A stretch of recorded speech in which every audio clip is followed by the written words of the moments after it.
nella ricerca che abbiamo fatto, adesso è al secondo anno, con il gruppo che coordino, che si chiama Social Innovation Monitor, sono emerse tante differenze tra i vari incubatori. Ci sono incubatori universitari, come abbiamo appena sentito, incubatori corporate o comunque molto più legati al tema delle imprese tradizionali. Ci sono incubatori che cercano di sostenere le imprese a significativo impatto sociale, focalizzandosi quasi solo su questo tipo di imprese, e altre invece, come accennavi, che non hanno alcun interesse verso questo tema. Ci sembra però che il trend sia nella direzione di un maggiore impegno verso il sostegno a imprese a significativo impatto sociale, anche perché diciamo, queste imprese sono sempre più interessanti per i media, quindi dal punto di vista comunicazione, e anche a livello istituzionale, a livello europeo, eccetera. Che cosa possono fare di più gli incubatori e gli acceleratori su questo tema? Innanzitutto diciamo, ci potrebbe essere una parte di lobby positiva nei confronti del governo, perché questo tipo di imprese sono utili per il sistema più di altre, proprio perché hanno un impatto positivo, significativo sia dal punto di vista sociale sia ambientale, e poi potrebbero creare dei percorsi specifici, sia per identificare queste organizzazioni, sia per sostenerle nel loro percorso di sviluppo, che è un po' più complicato del percorso di sviluppo di altre imprese, perché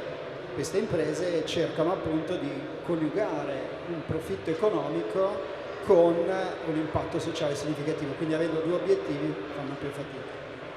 Mi piace sottolineare anche il fatto che però ci sono degli aspetti positivi nel sostenere queste imprese, che noi abbiamo evidenziato ma che anche altri hanno evidenziato, e cioè che queste imprese poi hanno il favore di gran parte dell'opinione pubblica, ci sono dei clienti che sono ormai diciamo, attenti all'impatto sociale e ambientale, e ci sono anche investitori dedicati, quindi oggi sempre di più con lo sviluppo della finanza d'impatto ci sono investitori che investono esclusivamente in questo tipo di imprese, quindi nel ruolo di intermediazione che hanno gli incubatori